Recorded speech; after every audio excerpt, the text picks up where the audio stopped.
Welcome to Encroachment Sports Talk. The Major League Baseball season is getting real close to starting here, and they've made a lot of rule changes this year to try to make it more interesting, kind of shorten the length of the game. And we're going to get into our thoughts on those. But hold on a sec. I think I have a pizza delivery coming. Oh, wait, that's the new Major League Baseball bases. You know, they look like a pizza box. That's right, the size of a pizza box. Yeah, so I don't get that one. My thoughts on that are, you know, it's actually shortening the distance from home to first by 3 inches, and between first and second and third by 4.5 inches. And I get they're trying to make the game more exciting, but last year approximately 75% of stolen bases were successful. Yeah. That number is going to jump. I mean, think about it, usually when a guy's thrown out, it's usually by 4.5 inches or less, you know, like, so that's going to jump to 85%. I just don't think a stolen base should be something where you're successful 85% of the time. You know, the guy walks, he's on second 85% of the time. I don't think that's good for the game. I get where they were going. I also have always wondered whether the game of baseball would become somewhat, I don't want to say obsolete, but whether they'd actually have to move the bases back more when a routine grounder becomes a base hit. You know, because the Major League Baseball players, athletes across the world are getting faster and faster. Absolutely. So if a routine ground ball to the left side of the infield is a base hit, that's no good. That's why I've always hated Little League until they're like 10, 11 years old. Because don't get me started. T-ball's even more interesting. It's horrible. So, and the other thing they were, I think, trying to do is make it a little more safe around the bag at first, so you don't have the runner stepping in. They probably are too proud to do this, but they could do the silly looking thing they do in softball where they have two bases next to each other and they have, you know, at first base only, right? Because you never have issues on the bags anywhere but first base. So yeah. I think they just should have done that and called it a day. Yeah, it's funny. When I was doing my research on this, there's, you know, they had some reasons they did it, and they said, well, two reasons are the overslides, right, for player protection. You know, maybe the overslides, they protect players a little bit. And then the pickoff move thing, again, I think they want in general, some of these rule changes, we'll talk about a lot of them. I think they want to, like the NFL, I think they want to kind of like turbo boost offense. I think they want to have more runs scored. I mean, that's the underlying goal, I would think, because you've got a millennial and, you know, Gen X generation that wants more action, you know, is not used to, doesn't want to see pitching gyms like maybe you and I would. Yeah. And they're more interested in scoring and fantasy points and all that good stuff. So yeah, I think you know, this generation likes home runs, but I think the home run or bust has made it a boring game where it's, you know, like lately, I don't know what the percentage is, but a higher and higher percentage are on home runs instead of manufacturing. So they're trying to get more of that manufacturing runs, which is a good thing, but I think they're doing it artificially. I think the coaches and the players should take it on themselves to learn how to bunt, you know, remember how to bunt, learn how to go the other way with a ball that's pitched outside, different things like that. And since that's not happening, they're making these artificial rules to try to make it happen. Yeah, I think that's right. So what's your next one? What do you think of the pitch clock? You sent me a copy of that thing. I hadn't seen it in action, and you sent me a copy of, like, you know, we're in spring training or whatever, and it was so goddamn distracting to me. I can't even tell you, because I'm used to watching I like the wind up for the pitcher. I like watching that, and I like to see the delivery, like to see the rotation on the ball and stuff. And I kept looking over at the goddamn clock. Yeah, it really was distracting to me, and I, even when I was trying to train myself to like reorient my vision, I kept looking at the clock, because I'm almost like the NFL and the NBA and other things. I'm always looking at the clock because are they going to beat the whatever? So to me, it was distracting. You know, I know what they're trying to do there, but what are your thoughts on it? Yeah.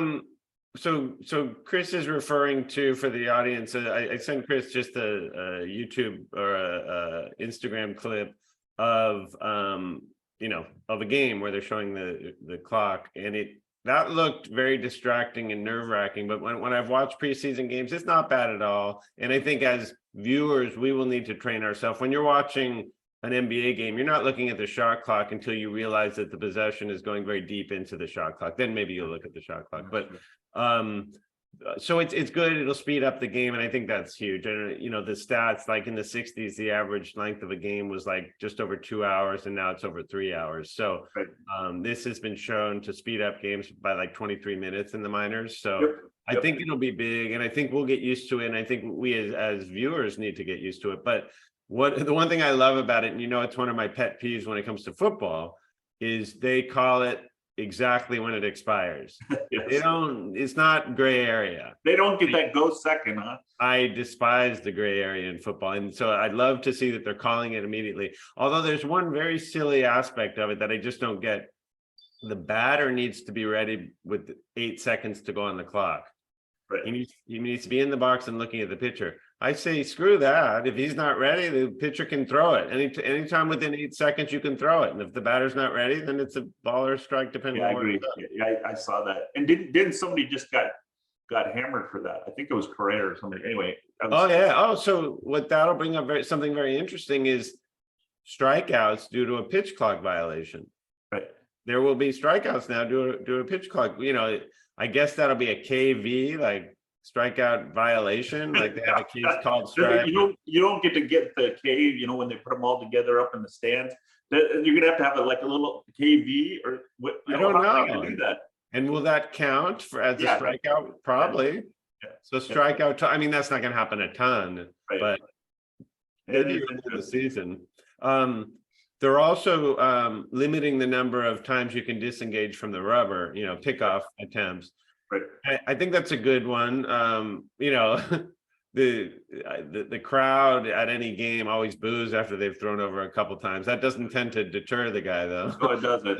So I like this one actually. I like this one a lot because you would see some games where it's five or six times in a row, and at that point it's like, come on, dude, you know, let's get this thing moving.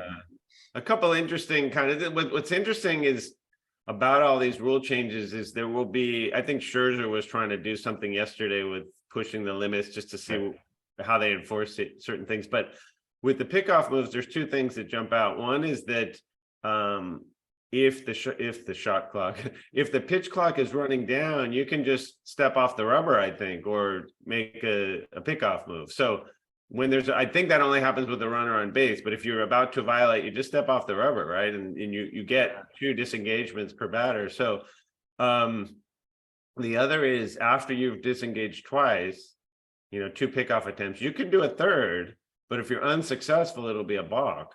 Right. So it'll be very interesting once somebody's done it twice, how the runners react to that third time. You know, will they just try to get a huge jump, or, you know, because they can still get picked off. Yeah, well, I think it's going to be interesting. To me, there's so many rule changes, right?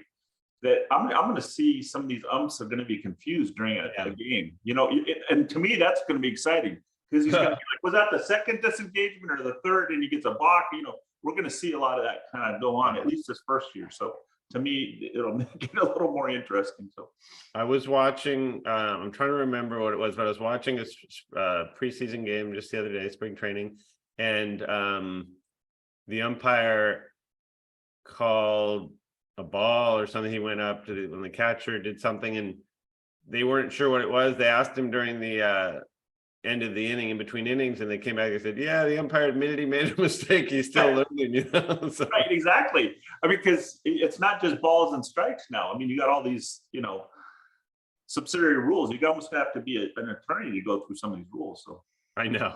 Yeah, so that is always interesting how people push the envelope. So smart teams will, I don't think it'll be huge. So I think these changes will be good for the game. What do you think about the shift rules, which is, you know, it's illegal to have, you have to have 2 infielders on each side of second and not on the outfield grass. I like that. I never liked the shift. Because to me, the game's all about, if you're a really good hitter, it's all about placement, right? And they took away a lot of those placement, you know. I don't necessarily agree with that.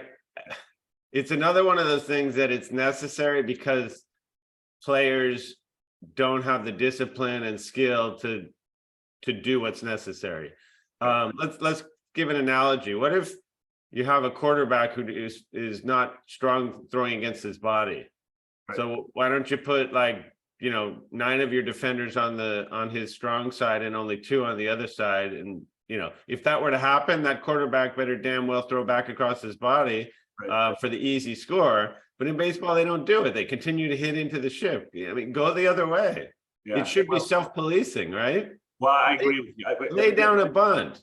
Right. You got 3 guys. You got a big lefty power hitter coming up. You got 3 guys on the right side, and you have a third baseman playing in the shortstop position. Lay down a bunt. You can walk down to first. I know, but that's not sexy, Mark. These guys, they either want to hit it out or they want, it's so then pay the price for allowing people to shift. I mean, how about in basketball, you have to have 2 of your defenders on each side of the key or something? I mean, I know they do have things like you can't crowd the paint in basketball. There's, violations for that, and you can't line up offsides in football. Well, they got that restricted thing now for the yeah. So, I mean, again, it's good for the game, but I'm really disappointed in players and coaches that they haven't already taken advantage of it. It's just such a. I mean, I was taught, when I played baseball in high school, ball outside, you take it the other way. Yep. Otherwise you're going to roll it over. And I know sometimes maybe but I don't think they do it. Like, they don't pitch a big power hitting lefty in because he's gonna turn and hit the ball over the fence. So they pitch him away. So what do? You slap it the other way and get your single. Have a 600 batting average. That'll be pretty sexy. Well, I don't. Well, there are not many Ted Williams anymore. I mean, there are not many true hitters anymore. It's and when you see one, you're just like, wow. That's why one of my got traded. Like, I love Luis Arias, who got traded from the. He was a great hitter, and he'd take the ball wherever it needed to be hit, regardless of shift, regardless of anything else. But there are few of those players, Nate Boggs, Rod Carew, Tony Gwynn, but it's not. I mean, everyday hitters could do it back in the past, and so I agree. Anyway, it is good for the game. It'll make it more entertaining. I just wish that it was never necessary. I'm with you. Oh, you know what? Another thing that's interesting about that, though, is if a couple of things, like you can't line up on one side and then quickly run when the pitch is delivered to the other side, different things like that. But the offense can also decline a penalty. You've never seen that in baseball, right? So if they line up illegally and you get a hit anyway, or a home run or whatever, you don't have to. It's not Yeah, so it won't hurt stats too, which is it's good, Right. Somebody gets a hit and then they don't take it away as a kind of a penalty. Yeah. So the only sport I've ever seen that in is football, right? Basketball, you can't say no, we don't want the foul, we want the layup that we got right after. That's true. Yeah, and then the last rule they changed, and I don't really get why. Maybe by that time you turn off the game anyway. But there's some kind of limits on when position players can pitch. Oh, okay. I didn't even know about that one. So you're deep in the weeds there. I don't understand why. Like, how often does that happen? I think it happened more last year than before, but anybody should be able to pitch. Who's to say who's a position? Is Ohtani a position player? You have to declare who's who on your bench is a pitcher versus a position player. I mean, that's. Yeah, I don't know what was the theory behind that one. Do you know? Honestly, I didn't even bother to research it, but I think last year there were, some guys like Roger Clemens' kid, who's not I think he plays for the Tigers. Cody Clemens, he's not a pitcher. He pitched a bunch, and it's you're saving the pitcher's arms, but it only happens in a blowout. I think you have to be more less runs behind now or whatever. You have to be more runs behind now, and like there's rules about when you can bring in somebody to pitch, and that's ridiculous. It's you shouldn't have to declare again. What is Ohtani a pitcher on days when he's hitting? Or good point. That'll be a nice call fire. That'll be So anyway, that's a strange one, but I don't think it'll. By that point, it's a blowout anyway, so nobody will care what they decide. And there's so many games too that not every game is equal. They're just not as important as. Yeah. Yeah, so that's it. You know, it's hopefully it makes the sport of baseball more interesting, and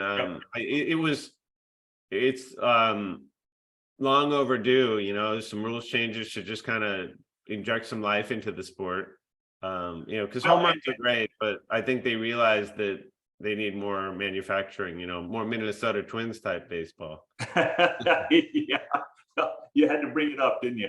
But yeah, no, I mean, the underlying goal, I think we both agree is, hey, look, they think they're losing to a certain extent generations of potential viewers, you know, because they can't go head to head with the NBA and the NFL in terms of just pure action and speed of game and those kind of things. So they're trying their best to kind of get some of those viewers back, or at least hold on to the viewers they have. And so, you know, I see what they're doing as an underlying philosophy here. It'll be interesting to see how it all gets implemented. But they needed to do something, because you can't have 4-hour games. I mean, even the hardcore fan has a hard time watching 4-hour games. I mean, yeah, I think people need to take my lead and record every game. I live here in Hawaii, so games start at like 1 o'clock. So I TiVo everything, and I don't care how long the games no, are. exactly. Well, you see, you're an outlier though. Some people actually flip on the game, and you know, they won't go to bed until it's over. And especially on the East Coast, it's like 2 o'clock in the morning when it goes into extra innings and stuff. Yeah, I'm with you. So anyway, great show, Chris. We'll be talking again soon. Sounds good.